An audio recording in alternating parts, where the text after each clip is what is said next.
కోట్లల్లో అప్పు ఉన్నా సరే అది తీరిపోవాలంటే శుక్రవారం ప్రతి ఒక్క ఇల్లాలు ఇలా చేసి చూడండి.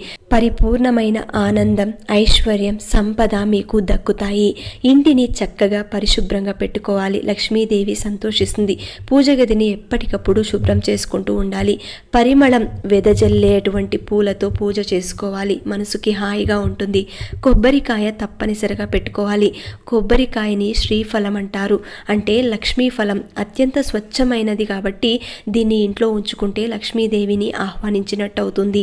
ఇంకొకటి, కొబ్బరికాయని ఎరుపు రంగు వస్త్రంలో చుట్టి డబ్బు నిల్వ చేసే చోట భద్రంగా దాచి ఉంచుకుంటే మీ సంపద రెట్టింపవుతుంది. శుక్రవారం రోజున ఆవులకు గడ్డి తినిపించండి, బెల్లాన్ని తినిపించండి, నేతితో దీపారాధన చేయండి. ఇలా కొన్ని వారాలు చేసి చూడండి. మీ ఇంట్లో ఉన్న ఆర్థిక ఇబ్బందులన్నీ కూడా పూర్తిగా తొలగిపోయి ఆ లక్ష్మీ అనుగ్రహం కలుగుతుంది.